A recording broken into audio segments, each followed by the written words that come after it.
주님 사랑하는 모든 성도들에게 하나님의 크신 은혜와 사랑이 함께 하시기를 주님의 이름으로 간절히 축원을 드립니다. 어떤 할아버지 할머니가 아주 고급진 레스토랑에 가셨습니다. 사실 우리가 알고 있던 예전에는 경양식이 있는데 이 경양식은 돈가스이지 않습니까? 네, 아무튼 이 할아버지 할머니가 특별히 경상도 분인데 아주 고급진 레스토랑에 들어가셔서 음식을 시키게 되었는데 웨이터가 와서 할아버지 할머니 뭘 드시겠습니까? 그랬더니 메뉴판을 보더니 스테이크 주소 라고 이렇게 말했습니다. 그러자 그러면은 스테이크는 어떻게 해드릴까요? 라고 묻자 할아버지가 아주 당당하게 아주 자신 있게 이렇게 말씀해 줍니다. 마 최선을 다해 주이소 하고 이렇게 대답했다는 겁니다. 여러분, 맛있는 것도 사실 어떤 사람과 먹느냐 혹은 또 어떤 상태로 먹느냐라는 것이 사실 우리에게도 매우 중요하죠. 우리에게 구원, 이 단어는 참 우리에게 매우 중요한 단어인데 이 단어의 중요함을 우리가 얼마나 잘 알고 사용하느냐 아니면 그렇지 않느냐에 따라서 이 말의 표현과 혹은 또 이 말의 고백의 의미가 달라질 수 있다라는 사실이죠. 혹시 여러분들 하워드 슐츠라는 사람에 대해서 혹시 들어본 적 있습니까? 그는 1954년도에 뉴욕에 있는 빈민가에서 태어난 사람입니다. 특별히 배운 것도 없고 직업이 사실은 변변치 않아서 시애틀로 가서 거기에서 이제 커피 가게에서도 일하고 그랬는데 커피 재료를 배달하는 일을 하다가 1987년도에 그가 한 커피 가게를 소매점을 인수해서 장사를 시작해서 처음에는 몇 개 안 되던 점포에서 그가 영업을 잘하기 시작하자 지금은 전 세계 77개국에 약 한 3만 개 정도의 지점을 갖고 있는 스타벅스의 오너가 됩니다. 물론 이 하워드 슐츠가 스타벅스를 처음부터 시작한 건 아닙니다.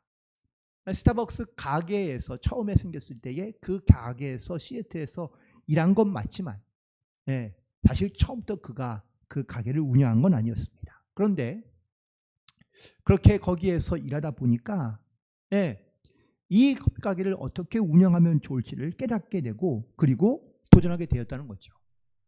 그리고 그는 이런 꿈을 갖고 있다고 합니다. 매일 아침에 처음에는 자기 동네에 있는 모든 사람이 아니면 자기의 도시에 있는 모든 사람이 심지어는 미국에 있는 모든 사람들이 자기가 만든 커피 한 잔씩을 다 들고 출근하는 것을 꿈꿨다고 합니다. 지금은 한국에도 약 한 1,700개의 매장이 있고요. 재작년 기준으로 봤을 때에 한 해 우리나라에서 매출액이 약 한 2조 3,800억 원 정도 된다고 합니다. 상상하는 그 이상의 아주 성공 신화를 이루고 있는 사람이죠. 사실 지금 우리가 살아가는 이 시대는 아주 급격한 변화를 이뤄가고 있는 시대라고 이야기합니다. 젊은 사람들은 좀 알지만 좀 어르신들은 이 뭐 하는 소린가라고 말할 수 있지만 챗 GPT라는 앱이 있습니다. 거기에다가 제가 이렇게 명령어를 입력하면 그러면은 거기에서 아주 다 해답을 잘 수많은 자료들을 통해서 필요한 문장을 만들어서 공급해 주기도 합니다. 정치, 경제, 문화, 사회, 종교 등 다양한 방면에서 지금 답변을 제시해 주고요. 심지어 요즘에는 문자나 카톡을 하면 그 내용을 요약해서 알려주는 앱도 있습니다. 또 외국 사람과 통화할 때 요즘은 자동으로 번역해서 주는 그러한 세상 가운데 우리가 살고 있습니다. 내가 원하는 정보를 몇 초 만에 그리고 아주 다양한 정보를 우리 가운데 잘 제공해 주고 있는 이런 시대 가운데 우리가 살고 있는데, 왜 정작 이런 급변하는 시대 속에서 구원받은 성도들은 과연 그러면 어떻게 살아가야 되는가 라는 것에 대한 우리의 영적인 도전과 질문은 과연 무엇일까? 우리가 세상 속에 살고 있다는 것은 내가 여전히 이런 아주 다변화되어 가고 있는 세상 속에서 내가 어떻게 그리스도인으로 차별화된 삶을 살고 있는가, 혹은 그렇지 않는가에 대한 영적인 질문을 우리가 끊임없이 던질 수밖에 없다라는 사실입니다. 그 중에서 우리 기독교인들에게 가장 중요한 영적인 문제 중 하나는 바로 구원인데, 이 구원에 대하여 우리는 과연 어떻게 고백하고 있으며, 또한 이 구원의 확신을 가지고 우리가 살아가고 있는가? 로마서는 총 두 부문으로 나눠져 있다고 해도 과언이 아닙니다. 첫 번째 1장부터 11장까지에 있는 말씀은 우리에게 왜 복음이 필요한가? 왜 우리에게 구원이 필요한가?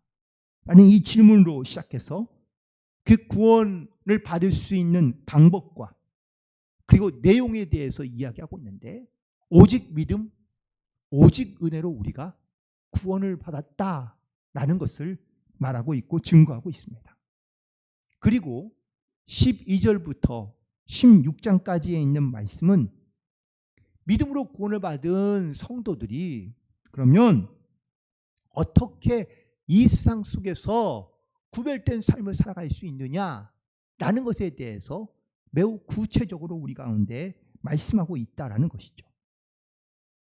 다시 말해서 로마서는 우리가 구원, 오직 믿음으로 오직 은혜로 받은 이 구원을 우리가 이 세상에서 어떻게 차별된 그리스도인으로, 구별된 그리스도인으로 살아갈 수 있을까에 대한 이야기를 우리 가운데 말하고 있다는 사실입니다. 그리고 실천적이고 실제적인 내용들을 우리 가운데 말씀해 주고 있는데요. 오늘 그 실천적인 내용의 첫 번째가 바로 12장 1절과 2절에 있는 말씀이기도 합니다. 다시 한번 1절에 있는 말씀 함께 읽도록 하겠습니다. 시작. 그러므로 형제들아,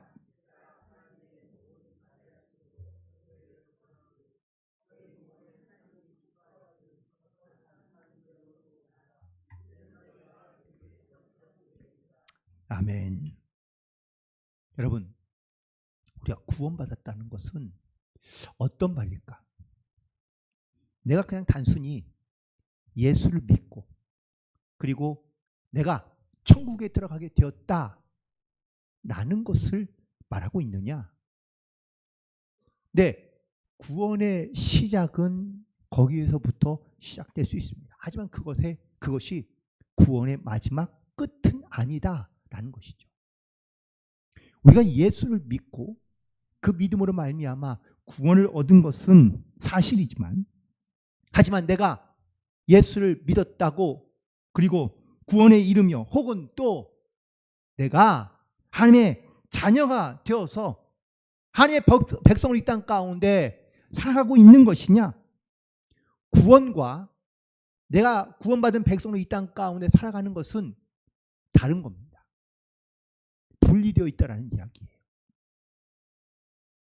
즉 다시 말하면 구원은 우리의 행위에 있지 않고 오직 은혜로, 하나님의 은혜로 우리가 의롭게 되었는데, 그런데 그 다음, 구원받은 다음 우리는 어떻게 이 세상에서 살아가야 되느냐라는 것에 대한 이런 영적인 질문이 우리 가운데 있을 수밖에 없다라는 것이죠.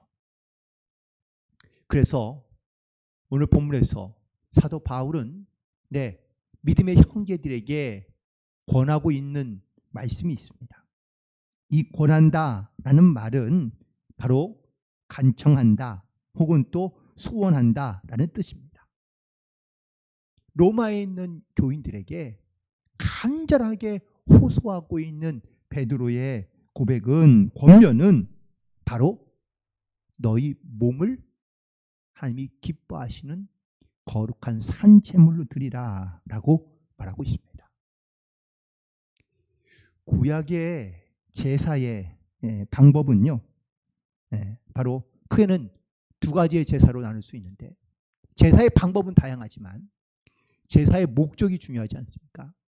제사의 목적, 그게 두 가지는 바로, 첫 번째는 제물을 통하여 나의 죄를 고백하고 나의 모든 죄를 깨끗하게 씻는 게 이 제사의 목적입니다.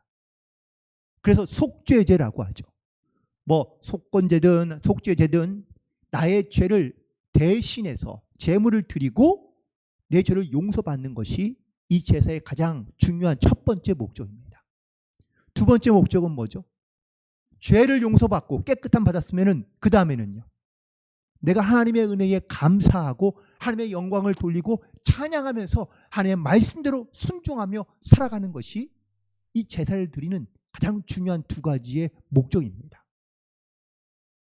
여기에서 그러면 하나님이 기뻐하시는 거룩한 산제물을 드리라 라고 이렇게 말하고 있는데, 그냥 이 말을 그냥 그대로 직역하면 여러분 내 몸을 제물로 드릴 수 있겠느냐라는 거예요.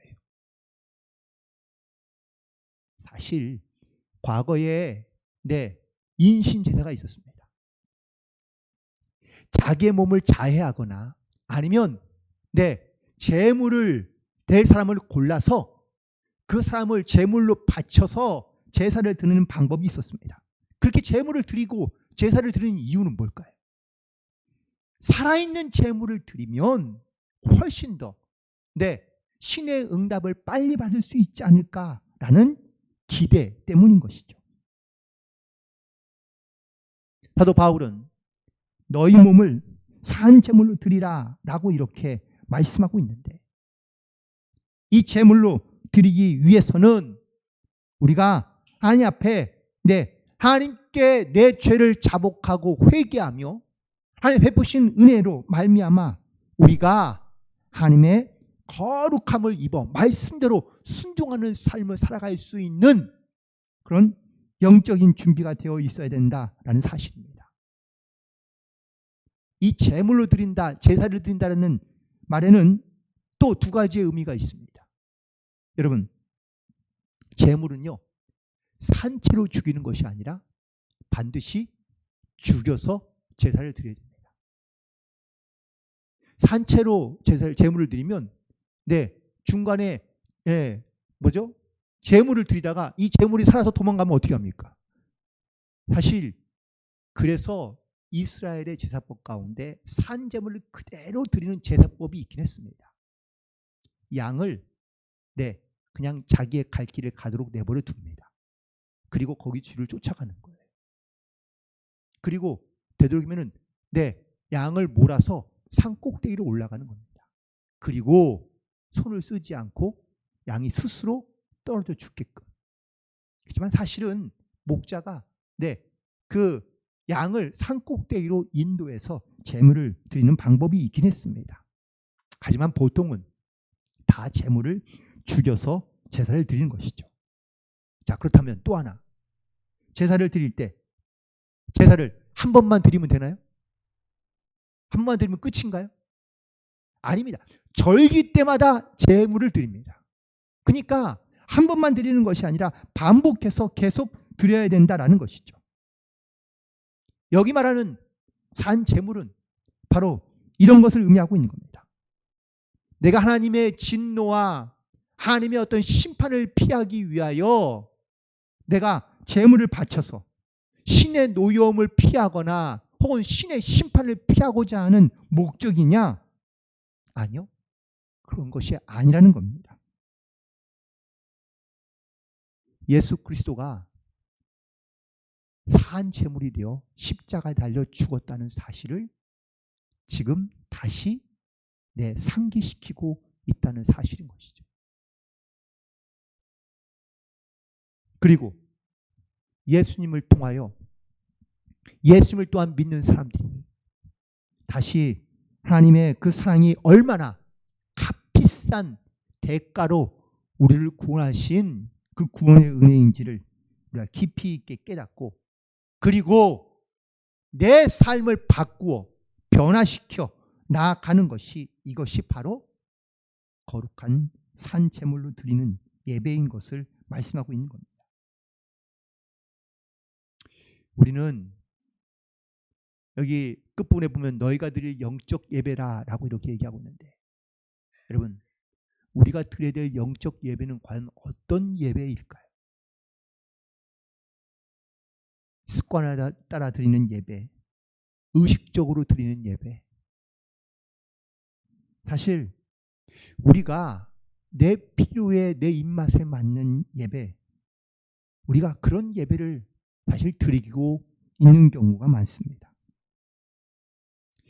내가 하나님을 내 삶에서 내 삶의 주인으로 인정하고, 내가 또한 그런 삶의 자세를 가지고 우리가 살아가야 한다는 것을 너무나 잘 알고 있지만, 실제로 하나님이 내 삶의 진정한 주인이며 또한 내 삶의 예배의 주인이 되시는가 라는 것을 다시 한번 생각해 본다면, 우리는 쉽게 인정하지 못할 때가 많이 있습니다. 여전히 내가 혹은 또 내 안에 있는 나의 육신이 먼저 앞서가거나, 아니면 내 자아가 예수님보다 훨씬 더 많이 나타날 때가 있다는 것을 느끼고 있기 때문입니다. 갈라디아서 2장 20절에 있는 말씀, 여러분 아마 잘 아는 말씀인데요. 내가 그리스도와 함께 십자가에 못 박혔나니 그런즉 이제는 내가 사는 것이 아니요 오직 내 안에 그리스도께서 사시는 것이라. 이제 내가 육체 가운데 사는 것은 나를 사랑하사 나를 위하여 자기 자신을 버리신 하나님의 아들을 믿는 믿음 안에서 사는 것이라. 바울은 고백하고 있습니다. 바울이 십자가에 못 박힌 예수님을 다시 한번 생각해 볼 때마다, 이게 내가 사는 것이 아니라 내 안에 계신 그리스도가 살아야 한다라는 것을 끊임없이 고백하고 있다라는 사실입니다. 우리가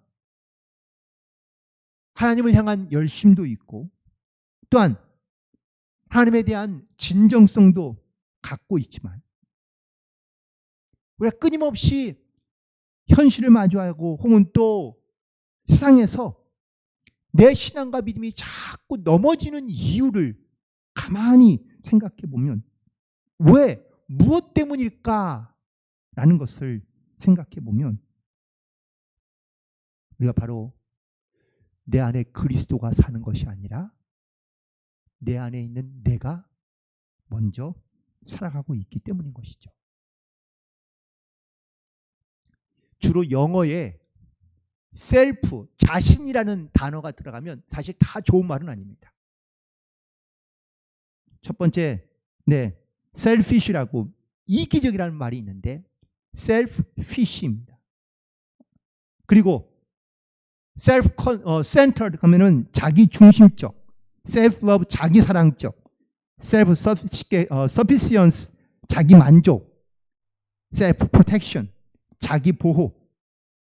늘 모든 중심이 자기를 중심으로 표현되고 있는 이 모든 말들은 별로 좋은 말은 아닙니다. 지나친 자기 사랑과 자기 집착이, 이게 많은 사람들 가운데 오히려 불편하게 느껴지고 있기 때문인 것이죠. 오스왈드 챔버스라는 작가가 예수님은 나의 최고봉이라는 책이 있는데, 거기에서 인간의 가장 악한 죄가 무엇이냐? 바로 자기 만족이라고 결론 짓고 있습니다. 예수를 믿지만 예수를 믿는 것도 자기 만족인 거예요. 내 만족에 붙들려 있는 자는 하나님을 믿고 아는 자 같지만 자기의 삶의 태도가 전혀 변하지 않는 사람들이라고 그는 정의하고 있습니다. 누가복음 9장 23절과 24절에 아무든지 나를 따라오려거든 자기를 부인하고 날마다 제 십자가를 지고 나를 따르라고 말씀하고 있습니다. 여기서 자기를 부인한다는 것은 무엇일까요? 끊임없이 자기를 버려야 한다는 것을 의미하고 있는 말씀이겠죠. 우리가 드리는 영적 예배는 결국 자기가 사라지는 것, 자기가 죽어지는 것을 의미하고 있습니다. 내가 사한 제물로 주님 앞에 드려질 때 바로 내 안에서 살아서 역사하시는 그 주님이 주인 되시고 또한 내 삶의 증인이 되어주시는 그 주님이 우리의 삶을 이끌어가고 역사하는 그러한 영적 예배자로 우리가 이 땅 가운데 살아갈 때 내가 구원받은 하나님의 증인으로 차별된 구별된 삶을 살아가는 거룩한 성도로 이 땅 가운데 살아가게 될 줄 믿습니다. 그리고 두 번째, 구원받은 하나님의 이 놀라운 백성들은 바로 하나님의 뜻이 무엇인지를 분별할 줄 아는 사람이다라는 것이죠. 2절 있는 말씀 함께 읽도록 하겠습니다. 2절 시작. 너희는 이 세대를 본받지 말고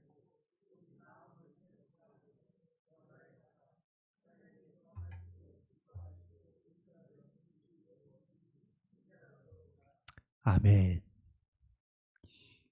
좀 직접적으로 물어볼까요? 혹시 여러분들 하나님의 기뻐하시고 온전하신 뜻이 무엇인지 아시는 분? 네. 지금은 못 드시겠죠. 하나님의 뜻이 어디에 있는지, 하나님의 뜻이 무엇일지 우리가 대충은 짐작하고 혹은 우리가 대략적으로는 생각하긴 하지만 사실 하나님의 뜻이 어디에 있는지 무엇인지 우리가 알면서도 깨닫지 못하거나 아니면 인정하지 못할 때도 많이 있습니다. 사실 하나님의 뜻이 무엇인지를 분별하기 위해서는 우리 가운데 뭐가 필요할까요? 지혜가 필요하다는 이야기가 아닙니다. 지혜를 가지고 우리가 하나님의 뜻을 분별하는 것은 아닙니다. 저는 오늘 이 말씀 속에서 이 로마서에 있는 말씀이 12장에 오기까지 1장부터 11장 가운데 끊임없이 반복되는 말씀들이 크게는 두 가지가 있는데 그건 바로 믿음과 은혜라는 겁니다. 믿음과 은혜로 하나님의 온전하신 뜻이 무엇인지를 분별할 수 있어야 된다라는 사실입니다. 우리가 알고 있는 지식이라든지 아니면 내가 가지고 있는 생각으로 우리가 하나님의 뜻을 분별할 수 있는 게 아니기 때문입니다. 우리가 이 땅 가운데 의롭게 살기를 원하지만 사실 우리가 이 세상에서 의롭게 사는 것이 결코 쉽지 않습니다. 내가 여러분들 혹시 어린아이에게 돈을 쥐어주면 이 어린아이가 과연 알까요? 모를까요? 모르죠. 왜 돌잡이 하러 가면은 왜 꼭 부모들이 이렇게 돈을 집착할까요? 아이가 돈을 집었다고 해서 사실 아이가 부자가 되는 겁니까? 그건 아니잖아요. 그런데 부모들은 유독 이상하게 돈 잡는 걸 좋아합니다. 왜일까? 부모들은 돈 맛을 알기 때문입니다. 돈 맛을 봤기 때문에 돈의 맛을 알기 때문에 돈을 집으면 좋다고 생각하는 거예요. 그런데 아이는 아니에요. 죄송하지만 아이는 아직 돈 맛을 몰라요. 그래서 자기 보기에 좋아 보이는 것을 잡을 뿐입니다. 그런데 이 아이도 조금씩 커보세요. 초등학교 들어가고 중학생 되고 고등학생 되고 대학생 되면은 돌잡이를 하시면서 다시 한번 다 늘어놓고 잡으려면 뭘 잡을까요? 당연히 돈을 잡겠죠. 왜요? 돈 맛을 알았으니까. 사람이 이런 거예요. 우리가 죄를 몰랐을 때는, 이게 죄인지 아닌지 구별하지 못할 때는 뭘 해도 사실은 상관이 없어요. 큰 죄가 아니거나 아니면 죄라고 느끼지 못한 것들은 그냥 나의 일상이 될 수 있습니다. 그런데 내가 분별력이 생기기 시작하면 그때부터는 갈등인 거예요. 이러면 안 되는 걸 알면서 죄를 짓기도 하고, 분별력은 있지만 내가 선택하지 못하고 옳은 길로 가지 못하면 분별력이 있어도 의미가 없습니다. 사람이 어떻게 하면은 지혜롭고 혹은 또 어떻게 하면 내가 일상에서 좀 구별된 삶을 살아갈 수 있을까? 라는 것을 고민하고 있다는 것은 건강한 거지만 고민하는 것 자체만 가지고는 건강해질 수는 없습니다. 저에게 아무튼 좀 성인병이 찾아오고 난 다음부터는 운동을 해야 되거든요. 저희 아내가 계속해서 운동해. 머리로는 너무 잘하는데 운동하기가 싫어요. 운동을 안 해요. 그러면 건강해질 수 있을까요?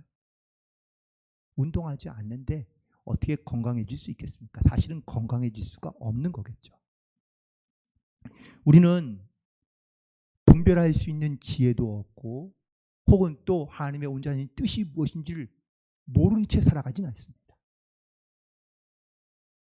알지만 그 안에 결단하고 선택하여 순종하기까지가 쉽지 않은 거죠. 히브리서 11장에 보면 여러 가지 많은 믿음의 인물들이 등장하는데 그 중에서 한 사람 모세를 함께 보려고 합니다. 그런데 이 모세를 믿음의 사람으로 소개하고 있습니다. 그런데 모세가 어떻게 믿음의 사람이 되었을까? 여러분, 모세가 왜 하나님의 선택을 받고 그가 민족의 지도자로 되었을까? 사실 모세의 일생을 가만히 보면 어렸을 때 부모에게 태어나서 그때는 6개월도 안 된 어린아이였기 때문에 부모가 가르쳐봤자 얼마나 가르쳤겠습니까? 물론 유모로 들어와 있어서 자녀를 물론 가르쳤다고 옛날 기록에는 그렇게 말하긴 하지만 사실 그가 40년 동안 애굽의 황실에서 자라면서 이스라엘 교육을 많이 받았을까요? 애굽의 교육을 많이 받았을까요? 당연히 40년 동안 애굽의 교육을 많이 받았겠죠. 하나님을 알았을까요? 몰랐을까요? 알긴 알았을 겁니다. 하지만 이스라엘 백성들이 알고 있고 자기도 알고 있는 하나님을 자기가 선택하기는 쉽지 않은 거죠. 광야에서 또 40년을 살았습니다. 그 광야에서 40년 동안 이 모세는 과연 하나님을 얼마나 많이 깊이 있게 알았을까요? 놀랍게도 히브리서 11장에 이 모세를 믿음의 사람으로 소개하고 있는 근거를 이렇게 말하고 있습니다. 그가 공주의 아들이라는 칭함받기를 거절하고 백성들과 함께 고난받는 것을 좋아했다고 말하고 있습니다. 선택한 거예요. 보세요.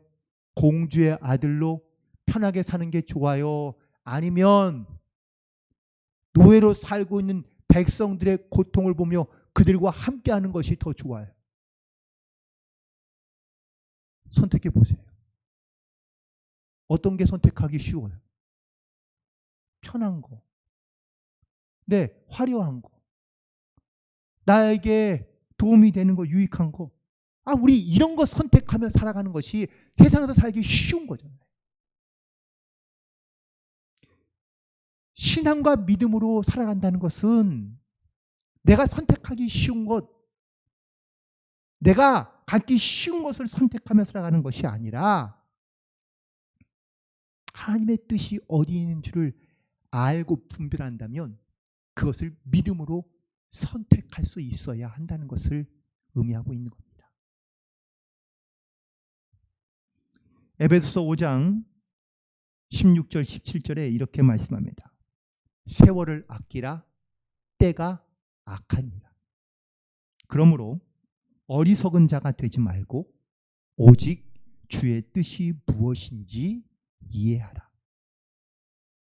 여기서 이해하라는 말은 그냥 우리가 머리로 알아들으라 라는 이야기가 아니라 선택해라 라는 말입니다. 내가 믿음을 가지고 하나님의 자녀로 이 땅 가운데 살아가려 할 때마다 우리는 분명 선택의 순간들을 만나게 됩니다. 우리가 하나님께 주시는 지혜가 있고 분별할 수 있는 또한 우리 가운데 은혜도 있는데, 그런데 우리는 그 분별력을 가지고 있으면서도 선택하지 않는 경우가 많잖아요. 그런데 과연 우리는 이것을 믿음이라고 말할 수 있느냐? 바울은 그렇지 않다는 겁니다. 믿음과 하나님의 은혜를 아는 사람은, 분별할 줄 아는 사람은 믿음으로 선택하고 은혜 가운데 선택하는 삶을 살아가게 된다라는 것을 말하고 있습니다. 빌립보서 한 장만 더 보고 말씀 마치겠습니다. 빌립보서 2장 12절에 있는 말씀 보시기 바랍니다.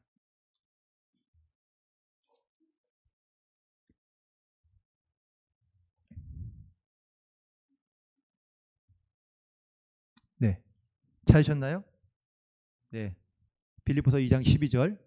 자, 함께 있습니다. 시작. 그러므로 나의 사랑하는 자들아, 너희가 나 있을 때뿐 아니라 더욱 지금 나 없을 때에도 항상 복종하여 두렵고 떨림으로 너희 구원을 이루라. 아멘.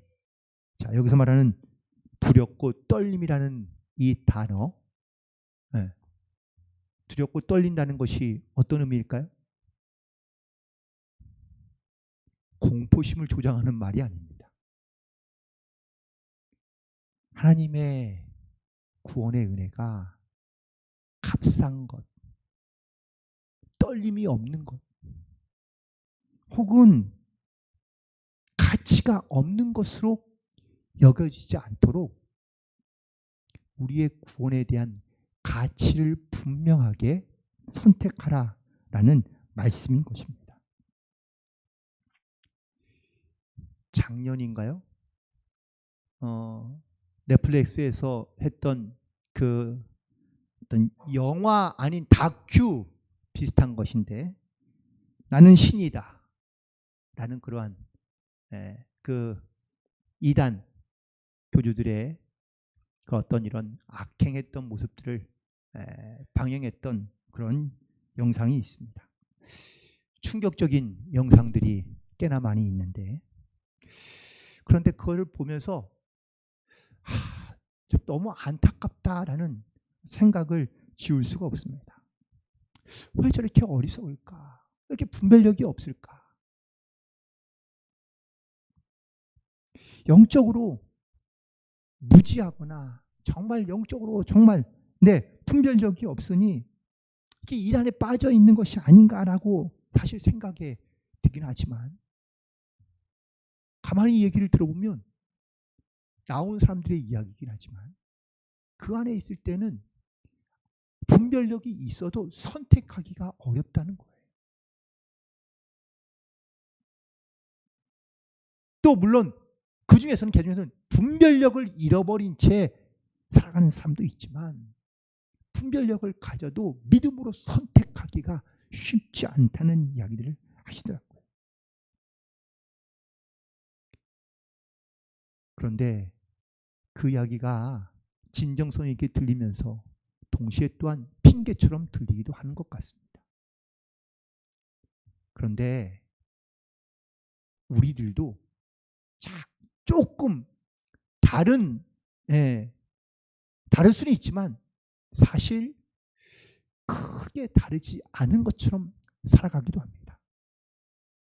나도 교회를 다니고 신앙생활하고 또 건강한 교회에서 건강한 신앙생활을 하고 있지만 막상 또 세상에 나가면 우리도 아닌 것처럼, 모른 것처럼, 또한 내가 분별력도 갖고 믿음도 갖고 있지만 믿음으로 선택하지 않으려 하는 우리의 모습도 우리는 쉽게 발견할 수 있기 때문입니다. 그래서 빌립보서 2장에서 말하기를 항상 복종하고 두렵고 떨림으로 너희의 구원을 이루라 라고 우리에게 권면하고 있는 줄로 믿습니다.